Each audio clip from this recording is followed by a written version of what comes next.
I put out a video the other day on an MMA fighting strategy where you pin an opponent to the ground belly down from back mount and proceed to beat him in the face with your fists or your elbows. And this is a high percentage strategy for winning cage fights in the sport of mixed martial arts.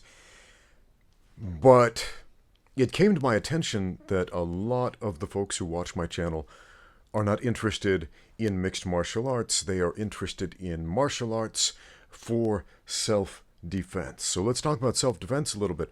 I got a comment from a longtime subscriber. I will not reveal his name at this time. Don't want to embarrass anyone, but in this video I mentioned that we are not going to strike the back of the head specifically because under the unified rules of mixed martial arts, that is an illegal action. That is a foul.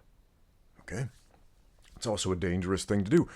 More dangerous than punching somebody in the face, dropping elbows to the back of the head. Back in the old Vale Tudo days, they used to do that, but not anymore. So our friend said this, and he's a kung fu practitioner. He said, just to clarify, if I get that position, I'm hitting the back of the head. As would most kung fu practitioners, I think. There's nothing not allowed. Now he's thinking in the terms of street fighting, self-defense for the streets, etc. But I responded with this.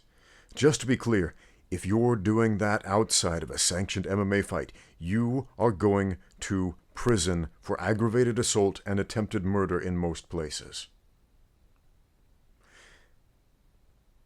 There was another response. He said, if attacked, it's self-defense. Some use a gun. Some use their hands. Rules aren't used in self-defense situations, to which I replied, self-defense is a legal term. If you don't understand the law, you don't understand self-defense. The law doesn't care if you were attacked, it cares if you are able to justify that claim in court. If you're pinning someone to the ground and beating them in the back of the head, you are no longer defending yourself. You are the perpetrator of violence. And no just court of law on this planet would justify that as self-defense. So I want to make a few things clear. I'm not a self-defense instructor. This is not a self-defense channel. Martial arts is not self-defense. Combat sports is not self-defense, and not for the reason that a lot of you think. I get many comments from people, especially traditional martial artists with a chip on their shoulder, who say, well, you practice with rules in the cage, in the ring, and you've got a referee and safety measures and gloves and mats and stuff like that to keep you safe. But on the streets, there are no rules. Okay, look. To avoid rehashing 5 or 6 other videos I did about the concept of what self-defense is and isn't. Look, we have a bunch of problems with self-defense, and one of those is the idea that martial arts is self-defense. It's not. It's not. Neither martial arts systems nor combat sports, no matter how good at fighting you are, address the real questions of self-defense. Again, self-defense is a legal term. It is a legal term attempting to justify violent action, illegal violent action. So let's take the back mount, ground and pound scenario that we did in that video the other day. In a sanctioned MMA fight, that's legal. Out on the streets, if you take someone's back, pin them in a helpless position, and beat them in the head, any part of the head, the back of the head, the front of the head, the face, legal scoring areas under the sport of MMA, that is aggravated assault and attempted murder. Under many jurisdictions, what you do in a cage is aggravated assault and attempted murder. If you live in the United States, every state has different self-defense laws, but they all come down to basically this. Is the action you took warranted?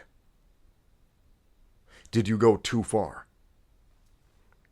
And if you have somebody pinned and helpless to the point where they are no longer a threat to you, and you proceed to beat them in the back of the head or anywhere, you're no longer the good guy in that situation, if there was such thing as a good guy in that situation to begin with.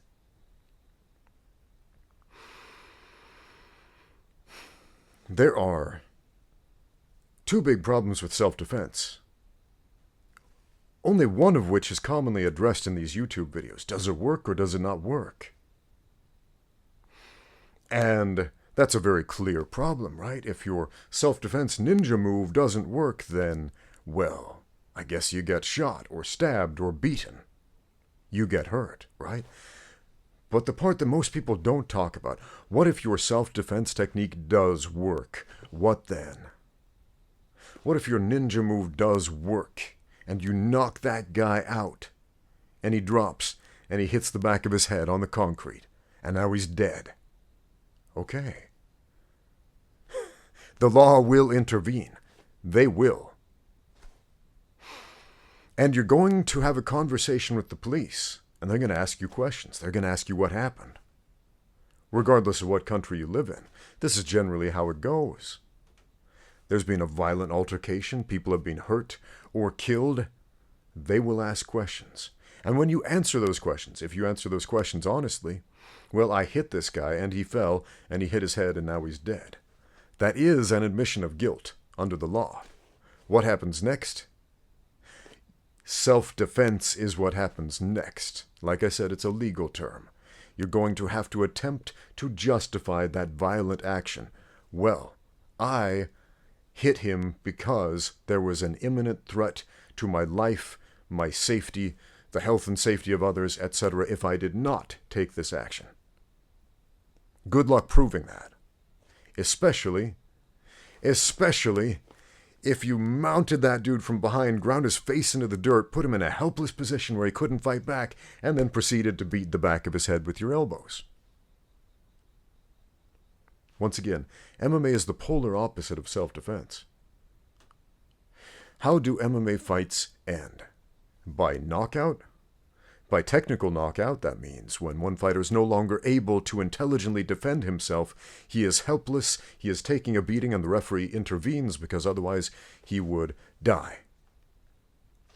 Method number 2, submission. Meaning a fighter is no longer able to intelligently defend himself, and the other fighter, his opponent, is about to inflict a serious injury, such as breaking an arm, breaking a leg, or strangling him unconscious. And if he were to follow through with that strangulation, would result in death. Okay, I found this on the web for his injuries, such as breaking it or breaking her leg. And if you were to follow Why is my through, phone check talking it to out. me? This has never happened before. Okay, phone, stop talking to me. Please don't interrupt my YouTube video. I didn't know these things could talk, but apparently they can. Wow. That's amazing. Don't talk, phone. I'm freaked out right now. My phone is listening to me. It's talking. It's, wow. What were we discussing? Self-defense. Wow. I need to learn some self-defense from my phone. This is... I just turned 44 years old. It's my birthday right now. Happy birthday to me. And apparently I'm too old to understand modern technology and why my phone is speaking to me and grossly misinterpreting what I'm trying to say. And apparently it thinks I'm asking it to Google self-defense terms. No, I'm not. But I'm asking you. Go out there and Google some self-defense terms. Learn what is and what is not justifiable under the law where you live. I live in China, in the People's Republic of China. And the self-defense laws here are pretty simple. Violent action may or may not, but it may be justified as long as the crime is currently in progress. Once the crime is stopped, it is no longer ever justifiable to continue using violent action. So, for example, if a couple of hoodlums came and started fighting you, and you fought back and tried to defend yourself, okay, that could be justified in a court of law. Let's say you managed to use your super ninja skills and knock them both out. And then you jump on their lifeless bodies and proceed to beat the back of their heads with your elbow. The crime is no longer in progress. It's over, man. It's over. If a UFC referee would step in and stop you and say, dude, it's over, it's all over, stop the fight, what you're doing is no longer self-defense. Think about that for a minute. Think about that. If a UFC referee would stop you from doing what you are doing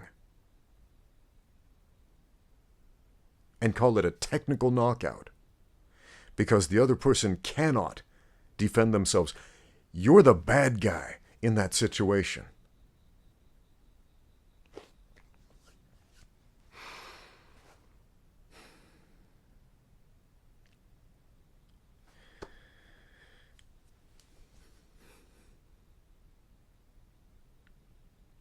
So look up the self-defense laws where you live. Man, I've lived in a few different states in the U.S. I've lived in a few different countries. Self-defense laws vary greatly. For example, in the state of California, ground and pound is considered attempted murder. Meaning, if you pin somebody on the ground and beat them, right? This thing we see in MMA all the time, totally fine in an MMA fight.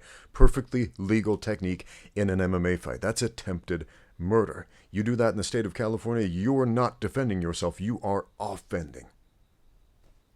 Like I said, it's the polar opposite. You're the predator, not the prey in that situation. In the state of Utah, I went to school there, went to college there. A lot of people think I'm from Utah. I'm not. I grew up in the state of Idaho.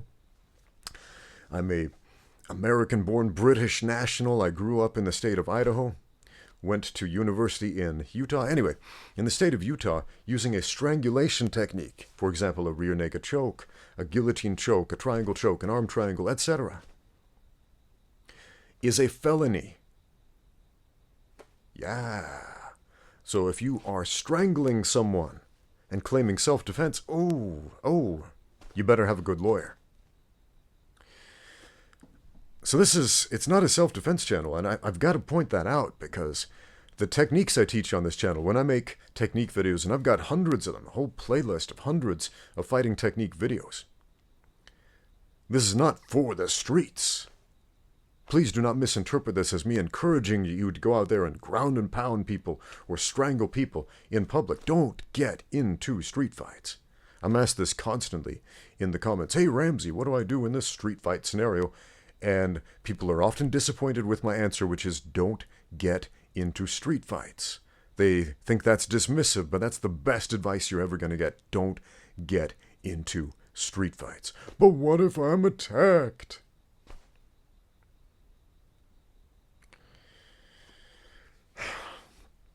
Don't get into street fights, guys. Don't. What's a street fight? A street fight is not a self-defense situation.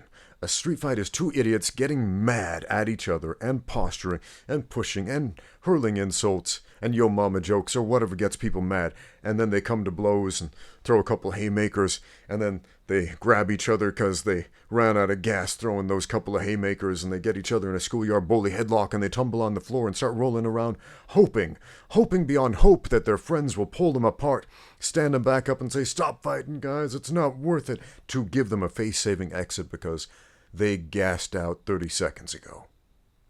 That's a street fight. Don't get that confused with an aggravated assault, which it may be if the police or the court of law sees it that way, depending on the outcome. What if one of those sloppy haymakers connected, clipped a dude on the jaw? He fell, again, hit his head on the concrete, died, or got paralyzed, something like that. I've been asked a number of times, is it possible to kill someone with one punch? Well, kinda, yeah. It's not the punch that does all the damage. The punch will put your lights out. The fall onto the concrete can put your lights out for good.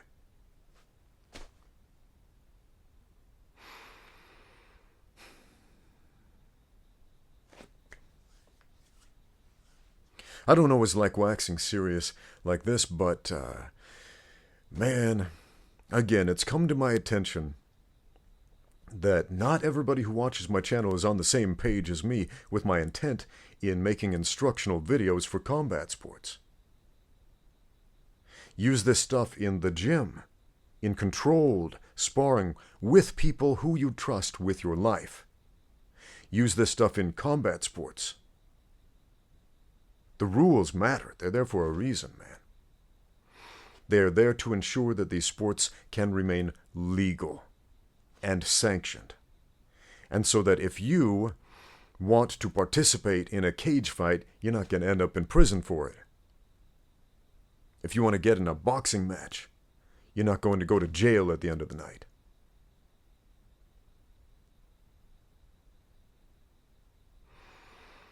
Thanks for watching. Now get out there and train.